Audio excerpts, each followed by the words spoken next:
نحمده ونصلي ونسلم على رسوله الكريم اما بعد فاعوذ باللہ من الشیطان الرجیم بسم اللہ الرحمن الرحیم۔ الحمدللہ، اللہ تعالیٰ کے فضل و کرم سے ایک مرتبہ پھر آپ کی خدمت میں درس عرفان القرآن کی شکل میں ہم حاضر ہیں۔ الحمدللہ ہم نے پہلا پارہ مکمل کر لیا تھا، آج سے انشاءاللہ تعالیٰ دوسرے پارے کا آغاز کیا جائے گا۔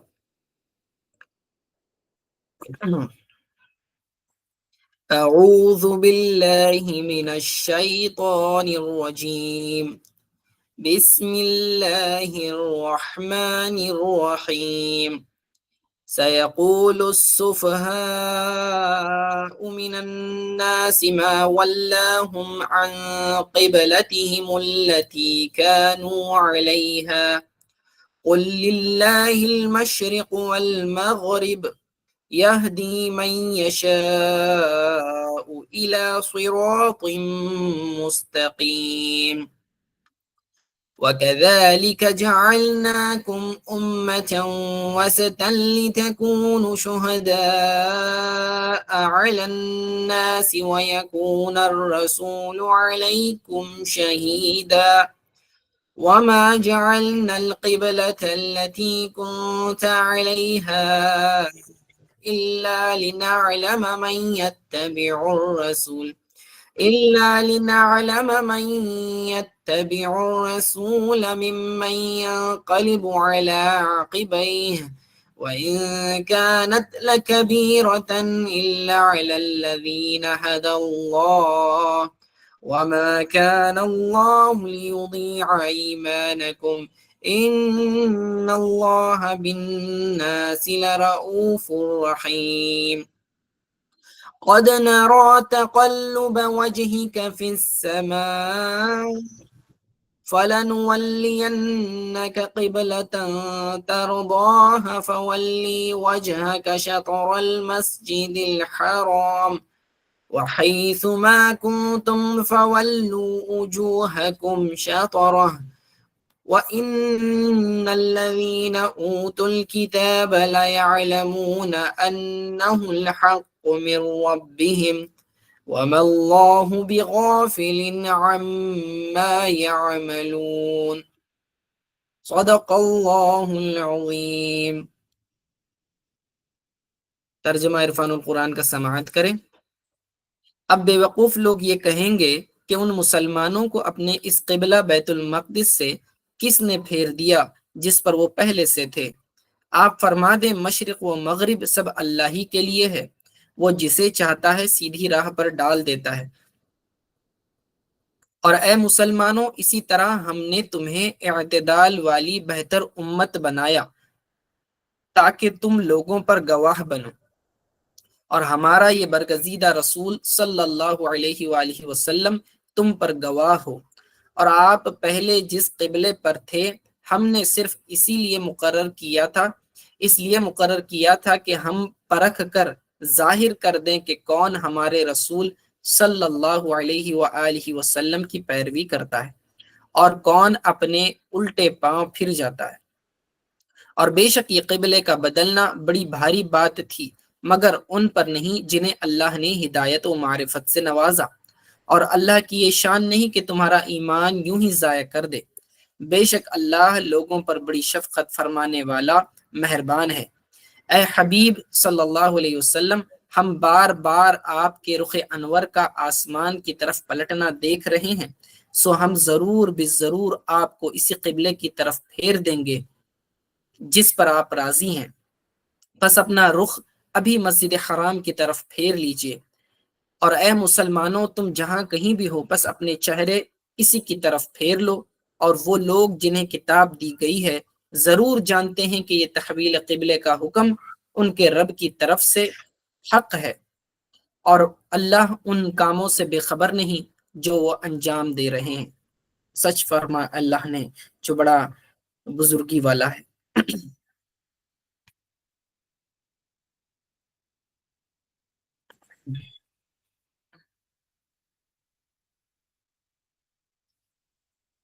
اب یہاں سے ایک نیا موضوع شروع ہو رہا ہے، اس میں اللہ رب العزت نے تحویل قبلے کا حکم یعنی قبلے کا بدلنا اور اس سے متعلق جو بھی انسیڈنٹس ہوئے ہیں، قبلے سے قبلہ بدلنے سے پہلے کیا ہوا، قبلہ بدلنے کے بعد کیا ہوا، تو اس کے واقعات اور احکامات کو ذکر کیا جائے گا۔ یہ ایک غیبی خبر اللہ تعالیٰ نے اس میں دی ہے۔ یہ جو فرمایا کہ یہ بیوقوف لوگ کہیں گے کہ مسلمانوں کو اپنی اس قبلہ بیت المقدس سے کس نے پھیر لیا۔ اصل میں ابتدا میں تمام انبیاء حضرت آدم سے لے کر موسیٰ علیہ السلام سے پہلے تک تمام انبیاء جو ہیں کعبۃ اللہ کو قبلہ تسلیم کرتے تھے اور اسی کی طرف رخ کر نماز پڑھا کرتے تھے۔ پھر اس کے بعد حضرت موسیٰ علیہ السلام کے زمانے سے لے کر حضرت عیسیٰ علیہ السلام کے زمانے تک قبلہ جو ہے بیت المقدس کو بنا دیا گیا، یعنی کہ فلسطین کے اندر جہاں مسجد اقصی ہے، بیت المقدس، اس کو جو ہے قبلہ بنا دیا گیا۔ اور بنی اسرائیل یعنی کہ یہود بھی اور پھر اس کے بعد نصارہ بھی، کرسچن اور جیہوز، دونوں کے دونوں قبلہ ثانی یعنی کہ بیت المقدس کی طرف ہی رخ کر کر نماز پڑھتے ہیں، یعنی اللہ کی عبادت کرتے ہیں۔ اب اللہ رب العزت نے ایک آزمائش اور ایک امتحان کے طور پر مسلمانوں کو یہ حکم دیا کہ وہ اپنا قبلہ کعبۃ اللہ کو چھوڑ کر بیت المقدس کو قبلہ بنا لیں۔ اور پھر یہ آزمائش کا مقصد کیا تھا اور اس کے اندر کیا کیا حکمتیں تھیں، اس کا ذکر آگے آئے گا۔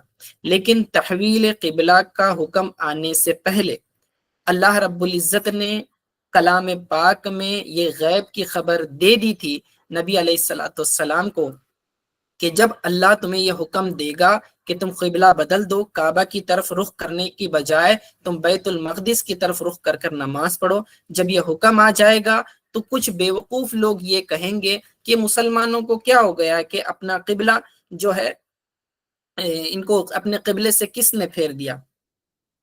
ٹھیک ہے، یعنی کہ یہ سمجھ لیں کہ ابتدا میں کعبۃ اللہ کی طرف ہی رخ کر کر تمام مسلمان نماز پڑھا کرتے تھے، بعد میں اللہ تعالیٰ نے حکم دیا کہ اپنا رخ بیت المقدس کی طرف کر لیں۔ ٹھیک ہے، وجہ یہ تھی کہ اس کے ذریعے اللہ حضور صلی اللہ علیہ وسلم کی بھی یہ خواہش تھی اور اللہ کی اس میں یہ حکمت پوشیدہ تھی کہ چونکہ یہود و نصارہ جو ہیں آلریڈی بیت المقدس کی طرف رخ کر کر نماز پڑھتے ہیں، عبادت کرتے ہیں، تو انہیں بھی اس بات سے اچھا لگے گا اور وہ اسلام کی طرف راغب ہوں گے، اٹریکٹ ہوں گے، کیونکہ یہ سملیرٹیز انہیں اسلام کے قریب لانے میں زیادہ مدد کرے گی، کیونکہ ان کا قبلہ جو ہے وہی مسلمانوں کا قبلہ بن جائے گا، تو اس سے جو ہے مسلمان اور یہودی قریب آ جائیں گے، یعنی کہ وہ لوگ جو ہے اسلام کے قریب آ جائیں گے۔ ٹھیک ہے، پھر بعد میں اللہ تعالیٰ نے یہ طے کر رکھا تھا کہ بعد میں قبلہ بیت المقدس سے پھیر کر دوبارہ کعبۃ اللہ کی طرف کر دیا جائے گا، اور یہ ایک طرح کی آزمائش تھی کہ دیکھیں کہ کون رسول اللہ صلی اللہ علیہ وسلم کی اتباع کرتا ہے، ان کو پراپرلی فالو کرتا ہے۔ اور جب ایسا ہوگا یعنی کہ بیت المقدس سے پھیر کر کعبۃ اللہ کی طرف دوبارہ رخ کر کے نماز پڑھنے کا حکم دیا جائے گا، تب اس وقت لوگ اعتراضات کریں گے، اور اعتراض کرنے والوں میں یہود بھی ہوں گے، نصارہ بھی ہوں گے، مشرکین بھی ہوں گے اور منافقین بھی ہوں گے۔ یہودی اس لیے کہ وہ کہیں گے کہ دیکھو پہلے تو ہمارے قبلے کی طرف رخ کر کے نماز پڑھتے ہیں اور اپنا مذہب الگ بتاتے ہیں۔ ٹھیک ہے، نصارہ کا بھی یہی کہنا ہوگا، اور اس کے بعد مشرکین یہ سمجھیں گے کہ جب بیت المقدس سے کعبۃ اللہ کی طرف پھیر دیا جائے گا تو وہ کہیں گے کہ دیکھو مسلمانوں نے اپنا قبلہ بدل دیا ہے، مشرکین نے مکہ چونکہ کعبۃ اللہ کی طرف جو ہے رخ کیا کرتے تھے، یعنی کہ اس کا حج وغیرہ کیا کرتے، وہ کہیں گے کہ جس طرح مسلمانوں نے اپنا رخ کعبے کی طرف پھیر لیا ہے، اے مشرکو ان قریب یہ مسلمان تمہارے مذہب کی طرف پھر جائیں گے، تمہارے مذہب میں داخل ہو جائیں گے، یعنی بت پرستی اور شرک دوبارہ کرنا شروع کر دیں گے۔ یہ ان کا نظریہ تھا۔ اور ایک طرف منافقین تھے کہ منافقین کو ایسا لگتا تھا کہ یہ جو قبلے کی تحویل ہے اس میں رسول اللہ صلی اللہ علیہ وسلم خود تردد کا شکار ہیں، یعنی معاذ اللہ رسول اللہ صلی اللہ علیہ وسلم خود جو ہے کنفیوژن کا شکار ہیں اپنے مذہب کو لے کر، کبھی اس قبلے کی طرف رخ کرتے ہیں کبھی اس قبلے کی طرف، تو یہ خود ہی جب کانفیڈنٹ نہیں ہے تو ہم ان کو فالو کیسے کریں؟ تو اس طرح کے اعتراضات، اشکالات اور کنفیوژنز لوگوں کے درمیان کریٹ ہوں گے اور لوگ جو ہیں بلیم کرنا شروع کر دیں گے۔ تو یہ مستقبل میں ہونے والا تھا، فیوچر میں ہونے والا تھا، اور اللہ رب العزت نے ایڈوانس میں ہی اس کی خبر دے دی کہ ایسا ہوگا، اور جب یہ لوگ اعتراض کریں گے تو اس کا جواب یہ ہوگا۔ اس سے کلام پاک کی سچائی معلوم ہوتی ہے اور پتہ چلتا ہے کہ یہ اللہ تعالیٰ کا ہی کلام ہے، کیونکہ مستقبل کی خبر کوئی اس طرح سے ایز اٹ از ایکوریسی کے ساتھ نہیں دے سکتا۔ تو یہ قرآن معجزہ ہے جو مستقبل کی بھی خبر دیتا ہے، ماضی کی بھی خبر دیتا ہے، اور حال میں مسلمانوں کو کرنا کیا ہے وہ بھی بتلاتا ہے۔ تو کوئی زمانہ ایسا نہیں ہے کہ قرآن کے اثر سے خالی رہے یا قرآن اس کے علم کو حاوی نہیں ہے۔ تو یہ کلام پاک کا اعجاز ہے کہ قرآن جیسا کوئی اور کلام لا ہی نہیں سکتا۔ جو کوئی بھی بنے گا یا تو ماضی کی بات کرے گا یا حال کی بات کرے گا، لیکن مستقبل کی بات ایکوریسی کے ساتھ کوئی کلام، کوئی کتاب نہیں بیان کر سکتی۔ تو یہ کلام پاک معجزہ ہونا اس کا ثابت ہو گیا۔ تو اللہ نے فرمایا اب یہ بیوقوف لوگ کہیں گے کہ ان مسلمانوں کو اپنے اس قبلہ یعنی بیت المقدس سے کس نے پھیر دیا؟ یعنی مسلمان 16 یا 17 مہینے مدینہ میں جانے کے بعد بیت المقدس کی طرف رخ کر کر نماز پڑھا کرتے تھے، اور بعد میں اللہ تعالیٰ نے دوبارہ کعبۃ اللہ کی طرف رخ پھیر کے نماز پڑھنے کے لیے کہا۔ تو تب جب دوبارہ قبلے کی تحویل کا حکم آیا تو اس وقت جو ہے یہ بیوقوف لوگ کہیں گے کہ یہ قبلے سے کس نے پھیر دیا؟ تو اللہ نے اس کا جواب ارشاد فرما دیا، قل آپ فرما دیں حبیب صلی اللہ علیہ وسلم، للہ المشرق والمغرب، مشرق اور مغرب تو سب اللہ ہی کے لیے ہے، یہدی من یشاء الی صراط مستقیم، وہ جسے چاہتا ہے سیدھی راہ پر ڈال دیتا ہے۔ یعنی کہنے کا مقصد یہ ہے کہ ہم کسی سمت کے پجاری نہیں ہیں، نہ مشرق ہماری جو ہے عبادت کا رخ ہے، نہ مغرب ہماری عبادت کا رخ ہے، بلکہ ہم تو متوجہ رب تعالیٰ کے حکم کی طرف جانب وہ ہوتے ہیں۔ رب کہے گا اس طرف رخ کرو تو ہم اس طرف رخ کر کر نماز پڑھیں گے۔ تو ہم تو اللہ اور اس کے رسول کے فرما بردار ہیں، اس کے حکم کے فرما بردار ہیں۔ مشرق مغرب شمال جنوب سارا کچھ اللہ کا ہے، اللہ ہمیں جس سمت پر ڈال دے ہم اس سمت پر رخ کر کر عبادت کریں گے۔ تو اصل تو اتباع رسول ہے، ہمیں کیا کرنا؟ ہم نہ مشرق کے پجاری ہیں نہ مغرب کے پجاری ہیں۔ تو اللہ نے اس کا جواب دے دیا کہ اللہ جسے چاہتا ہے ہدایت کے راستے پر ڈال دیتا ہے۔ آگے پھر یہ ارشاد فرمایا وَكَذَلِكَ جَعَلْنَاكُمْ أُمَّةً وَسَطًا، اے مسلمانوں اسی طرح ہم نے تمہیں اعتدال والی بہترین امت بنایا ہے۔ وسط کا معنی درمیانہ ہوتا ہے، سینٹر ہوتا ہے، اور ایک معنی بہتر بھی ہوتا ہے۔ عربی میں وسط کا ایک معنی بہتر بھی ہوتا ہے اور وسط کا ایک معنی بیلنسڈ والا، اعتدال والا بھی ہوتا ہے۔ اور یہ آیت امت محمدیہ کے شرف کو بتلاتی ہے کہ امت محمدیہ کا کتنا بڑا مقام ہے دیگر امتوں کے مقابلے میں۔ تو اللہ تعالیٰ فرماتا ہے کہ ہم نے تمہیں ایک درمیانی امت بنایا ہے۔ اب آپ کہیں گے وسط کا ترجمہ درمیان والے سے کریں گے تو یہ ٹھیک نہیں بنے گا، کیونکہ یہ امت تو سب سے آخر میں آنے والی ہے۔ ساری امتیں تو ہم سے پہلے گزر چکی ہیں، سارے انبیاء ہم سے پہلے جا چکے ہیں، تو اب رسول اللہ صلی اللہ علیہ وسلم کی ہی امت باقی ہے، یہ تو آخری امت ہوئی، تو اسے وسط کہنا کیسے درست ہے؟ تو میں نے بتایا وسط کا ایک معنی بہتر بھی ہوتا ہے، اعتدال والا بھی ہوتا ہے۔ تو اللہ اس امت محمدیہ کی تعریف کر کے یہ فرما رہا ہے کہ اے مسلمانوں تمہیں ہم نے بہترین امت بنایا ہے، اعتدال والی، بیلنسڈ رویے والی امت بنایا ہے۔ نہ تم حد سے آگے بڑھتے ہو نہ حد سے نیچے اترتے ہو، تم تو درمیانہ اسٹینڈرڈ اختیار کرتے ہو، بیلنسڈ لائف تمہاری ہے، ہر معاملے میں تم اعتدال پر چلتے ہو۔ لِتَكُونُوا شُهَدَاءَ عَلَى النَّاسِ، اور اس لیے بنایا تمہیں اعتدال والی تاکہ تم لوگوں پر گواہ بنو۔ یعنی کہ کتنا بڑا شرف اللہ تعالیٰ نے اس امت کو دیا کہ قیامت کے روز یہ امت گواہی دے گی دیگر امتوں کے بارے میں۔ ہوگا یوں کہ محشر برپا ہوگا اور دیگر امتوں سے اللہ رب العزت سوال کرے گا اور پوچھے گا کہ تم نے شرک کفر کیوں کیا؟ کیا تمہارے پاس کوئی ڈرانے والا رسول نہیں آیا تھا؟ وہ لوگ صاف انکار کر دیں گے، کہیں گے کہ ہمارے پاس تو کوئی رسول نہیں آیا، یہ آیا بھی تو وہ کہیں گے کہ ہم تک انہوں نے پیغام نہیں پہنچایا۔ تب اللہ تعالیٰ ان نبیوں سے سوال کرے گا، پوچھے گا کہ کیا تم نے میرا پیغام ان لوگوں تک نہیں پہنچایا تھا؟ تب وہ کہیں گے کہ اللہ ہم نے تو بعین ہی جیسا تو نے کہا ویسے تیرے احکام کو ان تک پہنچایا تھا۔ تو پھر اس پر مشرکی یعنی کہ کافروں پر حجت قائم کرنے کے لیے اللہ تعالیٰ نبیوں سے فرمائے گا کہ لاؤ اس پر کوئی ثبوت لاؤ، کوئی گواہ لاؤ کہ تم نے اپنا اللہ کا پیغام جو ہے امتوں کو پہنچایا تھا۔ وہ کہیں گے کہ ہمارے پاس جو گواہ ہیں وہ امت محمدیہ ہماری گواہ ہے۔ یعنی نبی کو گواہی کی ضرورت تو جب پڑے گی تو نبی جو ہے امت محمدیہ کو گواہی کے لیے پیش کریں گے۔ وہ کہیں گے اے اللہ یہ آخری نبی کی جو امت ہے یہ ہماری گواہ ہے، یہ سچ بتائیں گے تو امت محمدیہ گواہی دے گی، کہے گی کہ ہاں یہ انبیاء نے بالکل بعین ہی اللہ تیرے پیغام کو پہنچایا تھا۔ تب ان کی امتیں کہیں گی کہ یہ ہمارے حق میں گواہی کیسے دے سکتے ہیں، یہ تو ہمارے بعد آئے ہوئے ہیں، یہ تو آخر میں آئے ہوئے ہیں، انہوں نے تو ہمیں دیکھا بھی نہیں، یہ ہمارے اوپر گواہ کیسے بن سکتے ہیں؟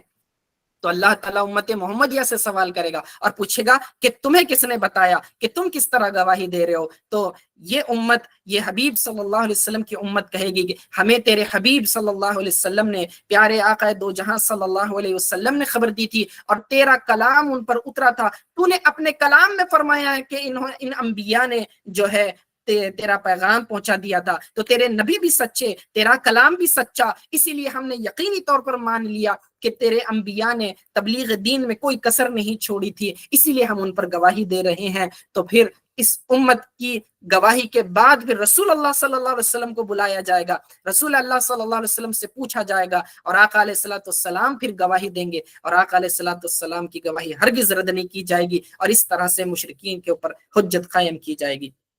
یہ بہترین آیت ہے جس میں امت محمدیہ کے شرف کو بتلایا گیا ہے۔ فرمایا لِتَكُونُوا شُهَدَاءَ عَلَى النَّاسِ، کہ تاکہ تم لوگوں پر گواہ بنو، وَيَكُونُ الرَّسُولُ عَلَيْكُمْ شَهِيدًا، اور یہ ہمارا برگزیدہ رسول صلی اللہ علیہ وآلہ وسلم تم پر گواہ ہوں، تم پر گواہ ہوں۔ تو کتنا پیارا انداز ہے رب العزت کا کہ پہلے تو جو قبلہ کی تحویل پر اعتراض کر رہے تھے انہیں تو کہا کہ یہ لوگ بے وقوف ہیں، اور یاد رکھنا اس طرح کی حماقت جو ہے یہ شرعی احکام پر اعتراض کرنا، ایسا آدمی بے وقوف ہوتا ہے۔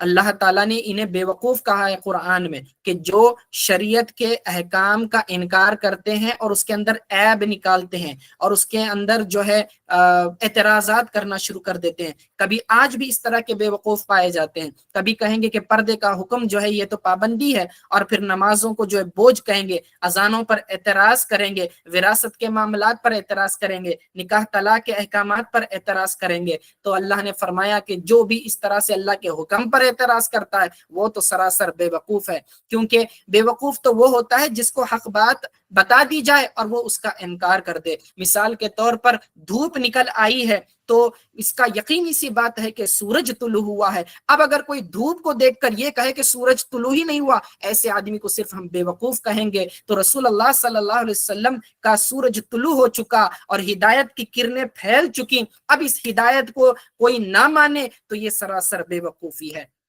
تو اس کے بعد ان کی برائی بیان کرنے کے بعد امت محمدیہ کی اچھائی کو اللہ رب العزت بیان کرتا ہے اور فرماتا ہے کہ تم تو گواہ ہو، اور کیسی زبردست اللہ تعالیٰ نے یہ صفت امت محمدیہ کو عطا فرمائی۔ اس سے پتہ چلا لوگوں کو اپنی زبان کی حفاظت کرنی چاہیے، اپنے کلام کی حفاظت کرنی چاہیے، ناجائز باتوں سے اپنی زبان کی حفاظت کرنی چاہیے، نہ جھوٹ بولیں، نہ غیبت کریں، نہ کسی پر الزام تراشی کریں، کسی بھی قسم کی جو ہے گالی گلوچ نہ کریں، غیبت نہ کریں، کیونکہ یہی وہ زبان ہے جس سے انبیاء کے حق میں ان کی امتوں کے بارے میں گواہی دینا ہے۔ تو یہ جو امت کے نیک متقی لوگ ہوں گے اس طرح وہ گواہی دیں گے، اور یہ جو سراسر گناہ گار ہوں گے اور جہنمی بن جائیں گے تو پھر ان سے گواہی کہاں مطلوب ہوگی، سمجھے؟ تو یہ ضروری ہے کہ ہم اپنی زبانوں کی حفاظت کریں، کیونکہ دنیا میں بھی اور آخرت میں بھی یہ گواہی کا معاملہ بہت ہی سخت ہے۔ کہ ایک مرتبہ آقا علیہ الصلوۃ والسلام کے سامنے سے ایک جنازہ گزرا تو لوگوں نے اس کی تعریف کی، کہا کتنا بہترین آدمی تھا، اس کی اچھائیاں بیان کی۔ رسول اللہ صلی اللہ علیہ وسلم نے فرمایا واجب ہو گئی۔ اس کے بعد دوسرا جنازہ گزرا تو لوگوں نے کہا کہ یہ آدمی خراب تھا، ایسا تھا، فلاں تھا۔ پھر اس کے بعد رسول اللہ صلی اللہ علیہ وسلم نے کہا واجب ہو گئی. تو صحابہ نے پوچھا یا رسول اللہ صلی اللہ علیہ وسلم کیا معاملہ ہے کہ آپ نے پہلا جنازہ گزرا تو کہا واجب ہو گئی, اور دوسرا جنازہ گزرا تو کہا واجب ہوگی, آخر کیا بات واجب ہو گئی؟ تو اللہ رب کے رسول صلی اللہ علیہ وسلم نے فرمایا پہلا جنازہ جو گزرا اس آدمی پر جنت واجب ہو گئی, دوسرا جو گزرا اس پر جہنم واجب ہو گئی. تم سنو, تم لوگو تم اس جہان میں اللہ تعالیٰ کے گواہ ہو, تم نے جو ہے اس جنازے کے متعلق یہ گواہی دی تھی وہ اچھا تھا تو اللہ کے نزدیک وہ اچھا لکھ دیا گیا اور وہ جو ہے جنت میں چلا جائے گا, اور تم نے لوگوں کے بارے میں برا کہا کیونکہ اللہ تعالیٰ نے تمہیں شہید بنایا ہے, تمہیں گواہ بنایا ہے, تم نے اس کے خلاف گواہی دی تو اللہ نے اس پر جہنم واجب کر دی. تو ہمیں اپنی زبان کی حفاظت کرنی چاہیے, لوگوں کے بارے میں سوچ سمجھ کر کلام کرنا چاہیے. جو انتقال کر جائیں ان کے حق میں بھی اللہ ہماری گواہی قبول کرتا ہے, تو زندوں کے حق میں کیوں گواہی قبول نہیں کرے گا؟ تو ضروری ہے کہ ہم اپنی زبانوں کی حفاظت کریں, ورنہ ایسا نہ ہو کہ ہم کسی کے خلاف کچھ برا کہہ دیں, ہمارے خلاف کوئی برا کہہ دے اور ہم پر بھی پھر وہ چیز واجب ہو جائے جو درست نہیں ہے. تو اللہ نے فرمایا کہ تم پر نبی کو گواہ بنایا گیا ہے, رسول بھی شہید, تم بھی شہید. تو تم دونوں کی شہادت میں فرق یہ ہے کہ انبیاء, جتنے بھی انبیاء ہیں, ہر نبی اپنی امت کے اعمال پر گواہ ہے. یعنی چاہے موسیٰ علیہ السلام ہوں تو اپنی امت کے گواہ, عیسیٰ علیہ السلام اپنی امت کے گواہ ہیں. ان کے اعمال یعنی جو بھی وہ نیک اعمال کرتے ہیں, برے اعمال کرتے ہیں, کفر کرتے ہیں, نفاق کرتے ہیں, یا پھر تقوی, طہارت, پرہیزگاری اختیار کرتے ہیں, اللہ رب العزت یہ ساری باتیں اس نبی کو بتا دیتا ہے تاکہ قیامت میں وہ ان کے ایمان کی گواہی دے سکیں, ان کے نیک ہونے کی گواہی دے سکیں, ان کے کافر یا منافق ہونے کی گواہی دے سکیں. لیکن نبی علیہ السلام کی شان ایسی ہے کہ اللہ رب العزت نے فقط صرف امت محمدیہ کے احوال سے باخبر نہیں کیا, بلکہ پچھلی جتنی امتیں ہیں ان تمام کے اچھے اور برے اعمال سے آقا علیہ الصلوۃ والسلام کو خبردار کر دیا ہے. کیونکہ آقا علیہ الصلوۃ والسلام کی گواہی صرف امت کے حق میں نہیں بلکہ تمام لوگوں کے حق میں ہے, تمام انبیاء کے بھی حق میں ہے. تو اندازہ لگائیں اللہ تعالیٰ نے نبی علیہ السلام کے علم کو کتنی وسعت دی, کتنا وسیع علم دیا.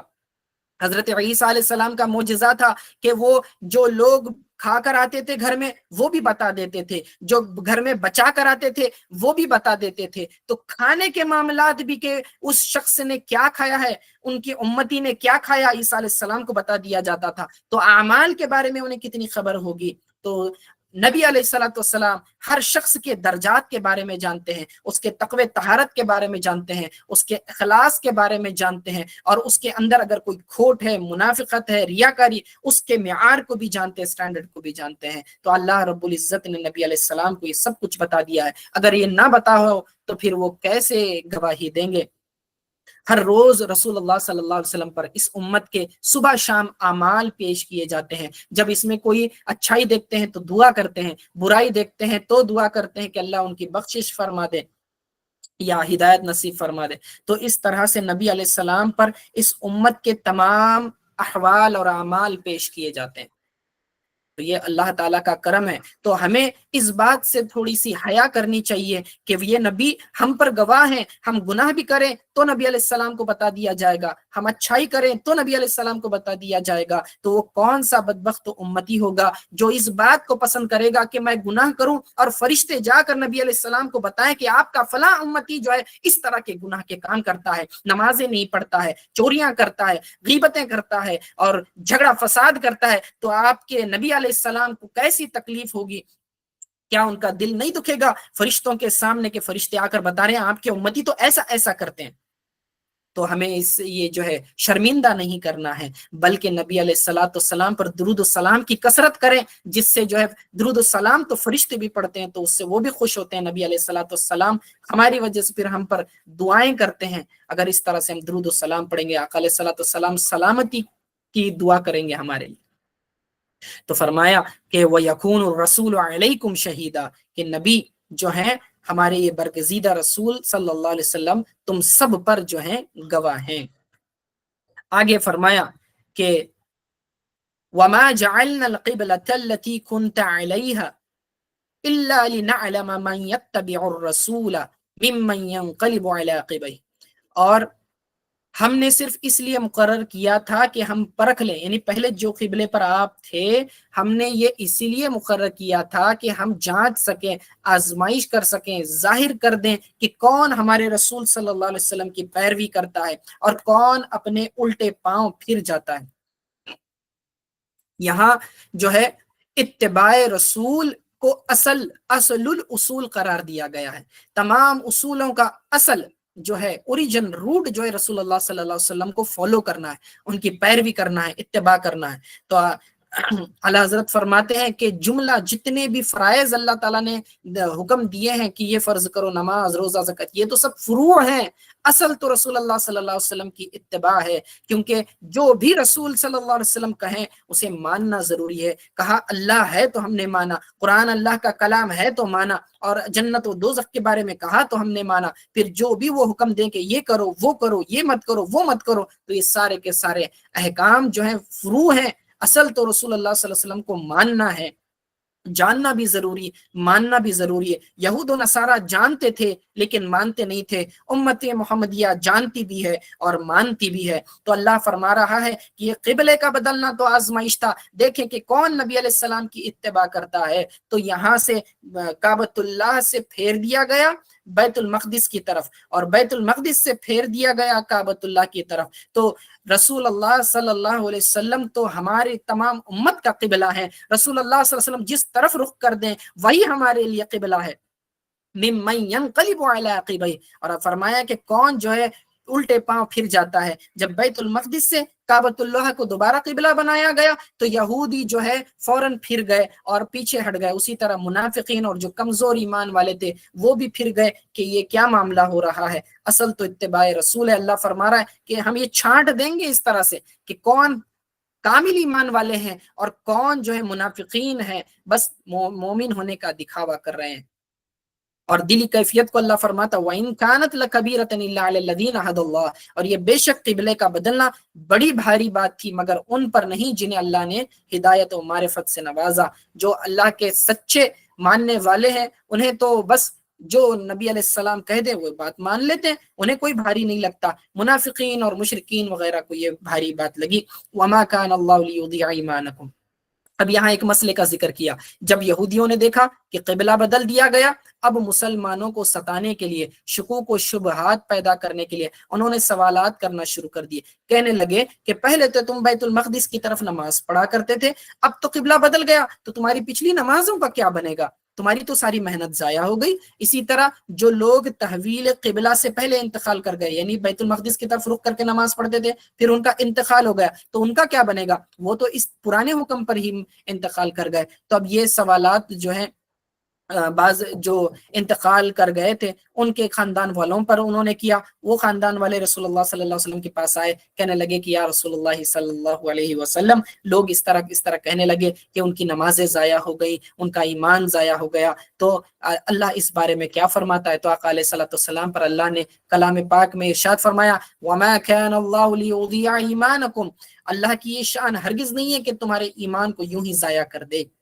یعنی ان کی نمازیں مقبول ہیں، ان کی اطاعت مقبول ہے، کیونکہ وہ اللہ کے رسول صلی اللہ علیہ وسلم کی اطاعت میں انتقال کیے۔ جب قبلہ بدلا، کعبۃ اللہ کی طرف جب نماز پڑھ رہے تھے رخ کر کے، تو وہ بھی آقا علیہ الصلوۃ والسلام کے کہنے پر کر رہے تھے۔ بیت المقدس کی طرف جب رخ کر کے نماز پڑھ رہے تھے، وہ بھی آقا علیہ الصلوۃ والسلام کے کہنے کے مطابق عمل کر رہے تھے۔ تو وہ تو سراسر اتباع رسول کر رہے تھے صلی اللہ علیہ وسلم، تو ان کی کوئی نہ ایمان ضائع ہوگا نہ ان کی نمازیں ضائع ہوگی۔ یہاں ایمان کہہ کر نماز مراد لی ہے۔ کتنی بڑی بات ہے کہ اللہ تعالیٰ نے یہاں نماز کو ایمان سے تعبیر کیا ہے۔ اللہ ان کے ایمان کو ضائع نہیں کرے گا، مطلب کہ ان کی نمازوں کو ضائع نہیں کرے گا۔ تو اس سے نماز کی اہمیت کا بھی پتہ چلتا ہے کہ اتنی بڑی عبادت ہے کہ اللہ تعالیٰ نے اسے ایمان سے تعبیر کیا، اسے ایمان سے تعبیر کیا گیا ہے۔ تو اسی لیے نماز جو ہے آقا علیہ الصلوۃ والسلام فرماتے جس کا مفہوم ہے کہ کافر اور مومن کے درمیان فرق کرنے والی چیز نماز ہے۔ اور اسی طرح اور بھی دیگر جو ہے احادیث میں نماز کی فضیلت آئی ہوئی ہے، کیونکہ اسے دیکھیں کتنا بڑا اللہ تعالیٰ نے ٹائٹل دیا، وَمَا كَانَ اللَّهُ لِيُضِيعَ إِيمَانَكُمْ۔ اللہ کی شان یہ نہیں ہے کہ ان کی ایمان کو ضائع کر دے، یعنی ان کی نمازوں کو غیر مقبول کر دے، ایسا نہیں ہوگا۔ ان اللہ بالناس لرؤوف الرحیم، بے شک اللہ لوگوں پر بڑی شفقت فرمانے والا مہربان ہے۔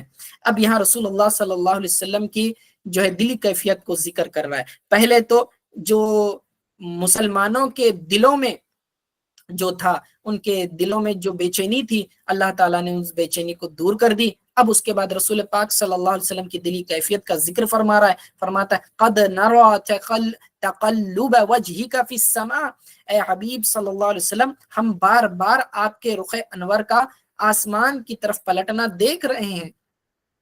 اب جب قبلہ بدلا نہیں تھا، جب بیت المقدس کی طرف رخ کر کر نماز پڑھی جا رہی تھی، تو نبی علیہ الصلوۃ والسلام کی یہ خواہش تھی کہ ہمارا قبلہ وہی کعبۃ اللہ دوبارہ بن جائے جس کی طرف میرے جد امجد حضرت ابراہیم علیہ الصلوۃ والسلام اور اسماعیل علیہ السلام رخ کر کے نماز پڑھا کرتے تھے۔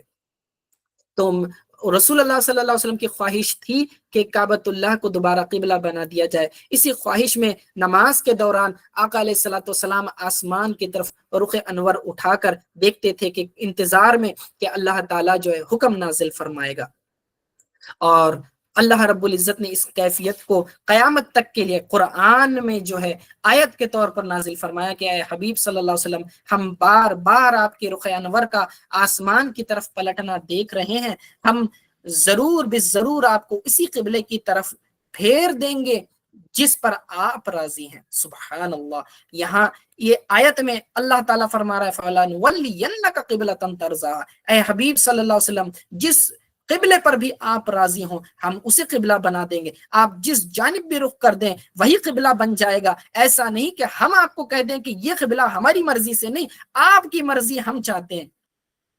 تو شاعر فرماتے ہیں کہ اگر کوئی اپنا بھلا چاہتا ہے اسے چاہے جس کو خدا چاہتا ہے، خدا کی رضا مصطفیٰ چاہتے ہیں، خدا مصطفیٰ کی رضا چاہتا ہے۔ کیسی پیاری، ہر ایک لگا ہوا ہے کہ اللہ راضی ہو جائے، اور بے شک رسول اللہ صلی اللہ علیہ وسلم اللہ کی رضا چاہتے ہیں۔ ادھر اللہ فرما رہا ہے اے حبیب آپ راضی جہاں ہوں ہم اسی کو قبلہ بنا دیں گے، جب تک آپ راضی نہیں ہوتے ہم بھی راضی نہیں ہوں گے۔ تو جس سے اللہ راضی ہو جائے تو کیسی بڑی شان ہے یہ فَلَنُوَلِّيَنَّكَ قِبْلَةً تَرْضَاهَا فرما رہے ہیں، جسے آپ قبلہ پسند کر دے وہی ہماری پسند ہے، آپ کی پسند ہماری پسند ہے۔ فرمایا سبحان اللہ، یہ اللہ کے نبی صلی اللہ علیہ وسلم کی شان ہے۔ آقا اللہ فرماتا ہے وَلَسَوْفَ يُعْتِيكَ رَبُّكَ فَتَرْضَىٰ، اے حبیب صلی اللہ علیہ وسلم آپ جب بے شک قریب ہے کہ اللہ تعالیٰ جو ہے آپ کو اتنا عطا کرے گا، اتنا عطا کرے گا کہ آپ راضی ہو جائیں گے قیامت کے۔ اور رسول اللہ صلی اللہ علیہ وسلم حدیث شفاعت میں آتا ہے کہ فرماتے ہیں قیامت میں میں اس وقت تک راضی نہیں ہوں گا جب تک کہ میرا ہر امتی جنت میں نہ چلا جائے۔ تو دیکھیں کیسی پیاری آقا علیہ الصلوۃ والسلام کی شان ہے۔ فَوَلِّ وَجْهَكَ شَطْرَ الْمَسْجِدِ الْحَرَامِ، تو اللہ فرمایا کہ بس آپ اپنا رخ ابھی مسجد حرام کی طرف پھیر لیجئے۔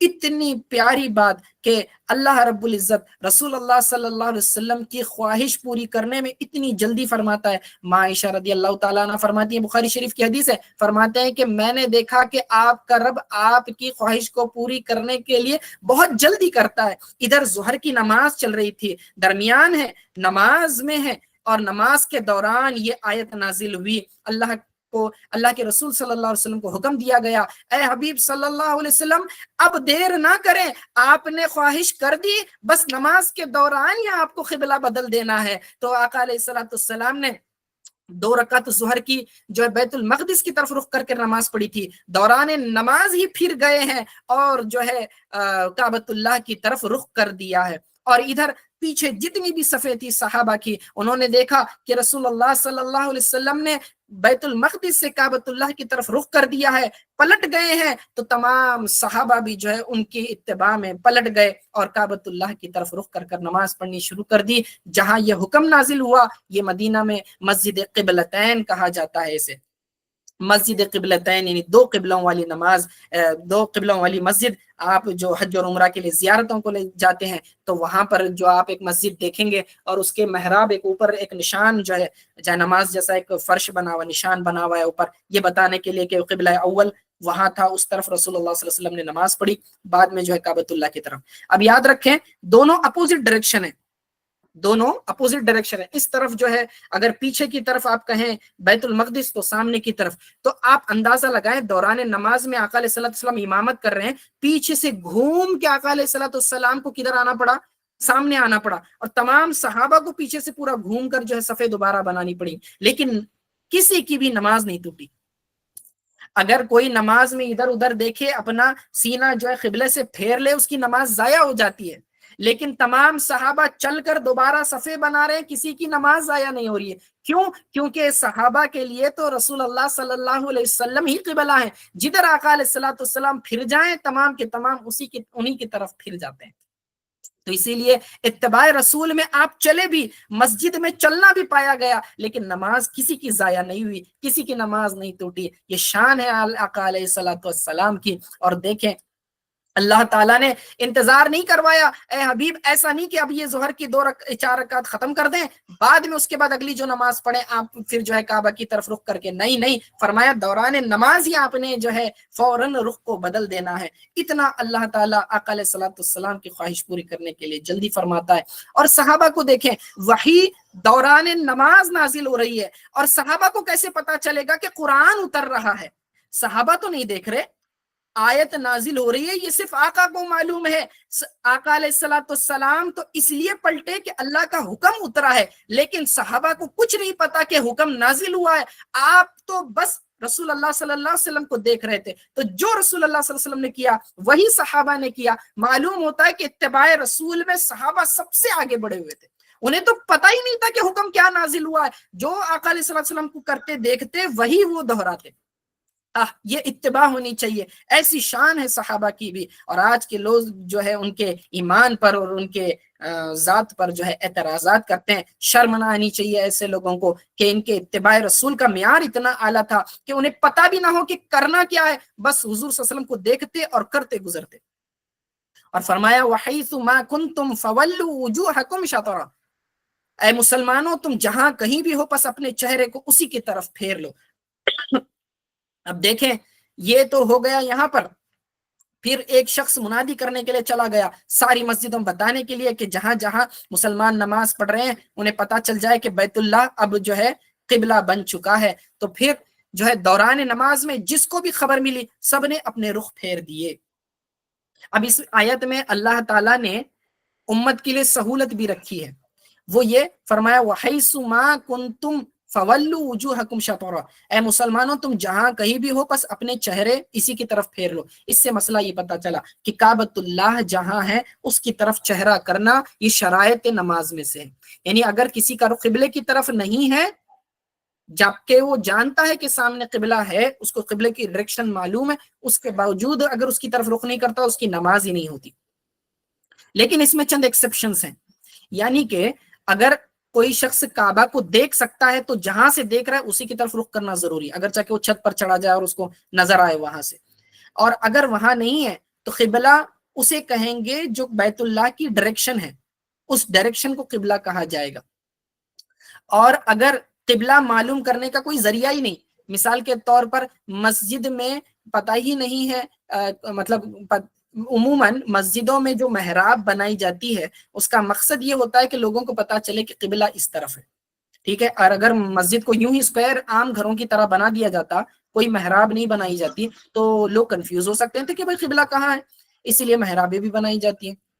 دوسری چیز کہ ایسے علاقے میں اگر کوئی شخص ہے کہ پتہ نہیں چل رہا کہ قبلہ کس طرف ہے اور کوئی بتانے والا موجود ہے تو فبیہا, لیکن اگر کوئی بتانے والا موجود نہ ہو تو پھر وہ کیا کرے گا, ایسی صورت میں وہ جو ہے کچھ اور ذریعے سے جو ہے معلوم کرنے کی کوشش کرے گا. مثال کے طور پر دن کا وقت ہے تو دیکھے سورج کہاں سے نکل رہا ہے, کہاں غروب ہو رہا ہے, اس اندازے سے پھر کیا کرے, جو ہے قبلے کی تعیین کرے اور پھر نماز پڑھے. یا پھر آج کل موبائل ڈیوائسز میں سارے آپ کے پاس انڈیکیٹرز ہوتے ہیں, آپ کو قبلہ فائنڈر پتہ چلی جاتا ہے, ڈائریکشن پتہ چل جاتی ہیں, تو اس کا استعمال کر کر آپ نے کیا کرنا ہے, قبلہ معلوم کرنا ہے. لیکن ورسٹ کیس سیناریو, دن میں تو سورج دیکھیں گے, رات میں کیسے پتا چلے گا سورج کہاں ہے؟ مغرب اور عشاء کا وقت اور فجر کے وقت میں آپ کیا کریں گے, سورج کہاں سے نکل رہا پتہ ہی نہیں رہتا, اس وقت کیا کریں گے؟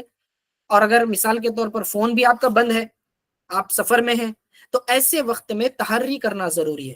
تحری کا مطلب یہ کہ آپ ججمنٹ لگائیں گے، اندازہ لگائیں گے، غور فکر کریں گے کہ دیکھیں گے قبلہ کہاں ہو سکتا ہے، جہاں جس ڈائریکشن میں آپ کا دل جم رہا ہے اس ڈائریکشن میں رخ کر کے آپ نماز پڑھیں، آپ کی نماز ہو جائے گی، اگر چاہ کے وہاں قبلہ نہ نکلے۔ مثال کے طور پر کسی کا دل رات میں غور و فکر کرا اور مشرق کی جانب اس کو لگا کہ یہاں قبلہ ہے اور اس نے نماز پڑھ لی، صبح بھی معلوم پڑا میں نے تو مشرق کی طرف رخ کر کے نماز پڑھی ہے، تو بھی اس کی نماز ہو جائے گی، لوٹانے کی ضرورت نہیں ہے۔ کیوں؟ کیونکہ اس نے تحری کی اور پھر اس پر نماز پڑھی۔ اللہ نے فرمایا وَحَيْثُ مَا كُنْتُمْ فَوَلُّوا وُجُوهَكُمْ شَطْرَهُ، تم جہاں کہیں بھی ہو قبلے کی طرف اپنا رخ کرو۔ اب یہاں پر سہولت دی گئی کہ اس نے اندازہ لگایا، لیکن اگر اس نے تحری نہیں کی تھی، ججمنٹ نہیں لگایا، ڈائریکٹ نماز پڑھ لی، تو اس کو نماز لوٹانی پڑے گی۔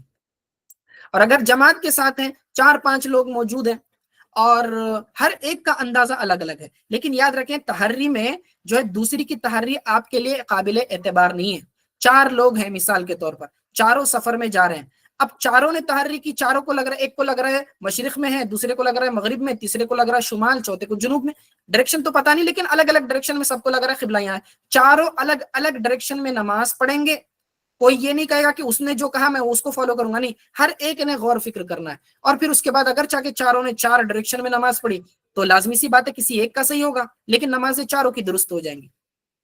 تو یہ اللہ تعالیٰ نے سہولت رکھی ہوئی۔ اب یہ سواری پر بھی ہوتا ہے، سواری پر آپ سفر کر رہے ہیں، ٹرین میں ہوتے ہیں، پلین میں ہوتے ہیں، ڈائریکشن پتہ نہیں ہوتی ہے، تو جس ڈائریکشن میں آپ ہیں وہیں پر نماز پڑھ لیں، آپ کی نماز ہو جائے گی۔ آگے اللہ تعالیٰ فرماتا ہے وَإِنَّ الَّذِينَ أُوتُوا الْكِتَابَ لَيَعْلَمُونَ أَنَّهُ الْحَقُّ مِنْ رَبِّهِمْ، اور وہ لوگ جنہیں کتاب دی ہے اللہ رب العزت کی طرف سے، وہ ضرور جانتے ہیں کہ یہ تحویل قبلہ کا حکم ان کی رب کی طرف سے حق ہے۔ یعنی کہ یہود و نصارہ، یہودیوں کو پہلے سے پتا تھا نبی علیہ الصلوۃ والسلام کی شان تورات میں یہ لکھی گئی تھی، ان کا ایک نام ذکر تھا اور وہ تھا ذوالقبلتین، یعنی 2 قبلوں والے۔ تورات میں اللہ نے یہ پہلے ہی بتا دیا تھا جو آخری نبی ہوں گے وہ 2 قبلوں کی طرف رخ کر کر نماز پڑھیں گے، تو یہ یہود پہلے سے جانتے تھے لیکن وہ مانتے نہیں تھے۔ تو اللہ نے فرمایا جنہیں اللہ نے کتاب دی تو وہ ضرور جانتے ہیں کہ یہ اللہ کی طرف سے سچا حکم ہے۔ قبلے کا بدل جانا یہ تو یہود پہلے سے جانتے تھے کہ آخری نبی کی یہ شان ہوگی کہ وہ 2 قبلوں کی طرف رخ کر کر نماز پڑھیں گے۔ وَمَا اللَّهُ بِغَافِلٍ عَمَّا يَعْمَلُونَ، اور اللہ ان کاموں سے بے خبر نہیں جو وہ انجام دے رہے ہیں۔ یعنی کہ یہ یہود جو ہیں یہ بالکل جو ہے بے حیا قسم کے ہو گئے ہیں کہ ان کے علماء پہلے سے جانتے ہیں کہ ذوالقبلتین آقا علیہ الصلوۃ والسلام کا نام لکھا ہوا ہے، وہ 2 قبلوں کی طرف رخ کر کر نماز پڑھیں گے، تو انہیں تو چاہیے تھا کہ جیسے ہی تحویل قبلہ کا حکم وہ سنتے وہ فوراً حضور صلی اللہ علیہ وسلم کو فالو کرتے، حالانکہ وہ انہوں نے فالو نہیں کیا، صرف حسد کی وجہ سے، جیلسی کی وجہ سے۔ تو حسد اتنی بڑی برائی ہے، اتنا بڑا گناہ ہے کہ انسان کو حق ماننے سے روک دیتی ہے۔ تو اسی لیے جو ہے یہ کوئی فائدہ نہیں ان لوگوں کو بولنے کا۔ وَلَئِنْ أَتَيْتَ الَّذِينَ أُوتُوا الْكِتَابَ بِكُلِّ آيَةٍ مَا تَبِعُوا قِبْلَتَكَ، اور اللہ رب العزت فرماتا ہے کہ اے حبیب صلی اللہ علیہ وسلم اگر آپ اہل کتاب کے پاس ہر ایک نشانی بھی لے کر جائیں، ساری دلیلیں، سارے معجزات آپ ان کے پاس لے کر جائیں اور یہ ثابت کریں کہ اللہ کی طرف سے یہ حکم ہے قبلہ بدلنے کا، وہ پھر بھی آپ کے قبلے کی پیروی نہیں کریں گے۔ کیوں نہیں کریں گے؟ کیونکہ ان کے اندر تو حسد ہے۔ حسد جس کے پاس ہو چاہے آپ لاکھ دلائل دے دیں وہ کسی دلیل کو نہیں مانے گا۔ اس سے معلوم ہوا کہ مومن کی شان یہ ہونی چاہیے کہ سب سے پہلے رسول پاک صلی اللہ علیہ وسلم کی ذات کے متعلق اس کا دل بالکل صاف و ستھرا ہو۔ اگر رسول اللہ صلی اللہ علیہ وسلم کی ذات کے متعلق دل صاف نہیں ہے تو پھر آپ اسے قرآن پڑھ کر سنائیں یا حدیث پڑھ کر سنائیں، وہ آپ کی بات مانے گا ہی نہیں۔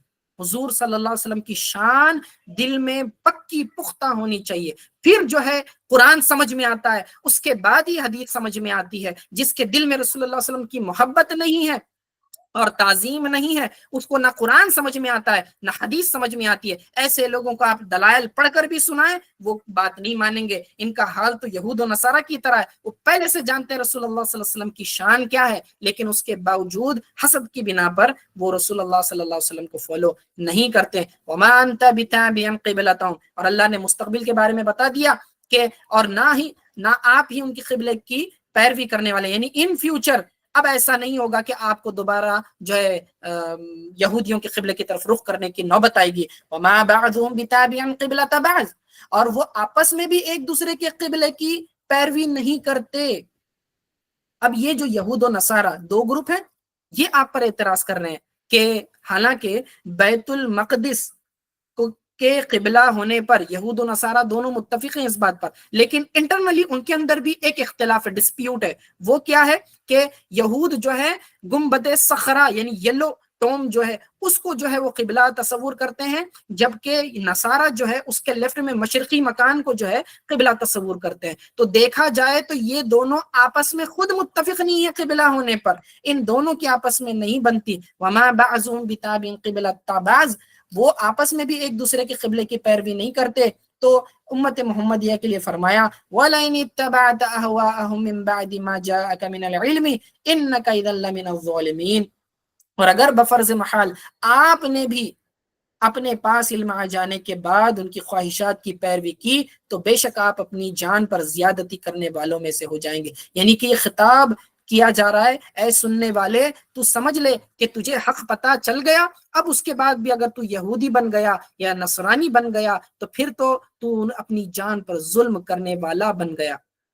کیونکہ ایک بار علم آنے کے بعد گناہ کرنا یہ بہت ہی خطرناک ہوتا ہے. اس سے پتہ چلا علماء کی گمراہی عوام کی گمراہی سے بھی زیادہ بدترین ہے. اگر علماء چونکہ عوام کے مقتدا ہوتے ہیں، وہ لوگ ان کو دیکھ کر فالو کرتے ہیں، اگر خود علماء گناہوں میں پڑ جائیں، خود علماء جو ہیں بد اخلاقی پر اتر آئے، خود علماء جو ہیں حق کو انکار کرنے والے بن جائیں تو پھر عوام اس سے بدتر حالت میں چلی جاتی ہے. اسی لیے فرمایا دیکھیں ما جاءک من العلم، علم آنے کے بعد بھی اگر تم اس طرح کی حرکت کرو گے انک اذا لمن الظالمین، تو بے شک آپ اپنی جان پر زیادتی کرنے والوں میں سے ہو جائیں گے. تو یہاں تک اللہ رب العزت نے قبلے کا پورا موضوع ذکر کیا، مستقبل کی بھی خبر دی، اور یہ فرمایا کہ آگے کیا ہوگا، حال بھی بتلا دیا کہ ابھی آپ قبلے کی طرف رخ کر دیں. پھر اس کے بعد یہ بھی بتا دیا کہ آئندہ آنے والے لوگ، آئندہ آنے والی نسلوں کے لیے کیا حکم ہوگا. یعنی قبلہ اب صرف قیامت تک کعبۃ اللہ ہی رہے گا، اب اس میں کوئی تبدیلی کی گنجائش نہیں ہے.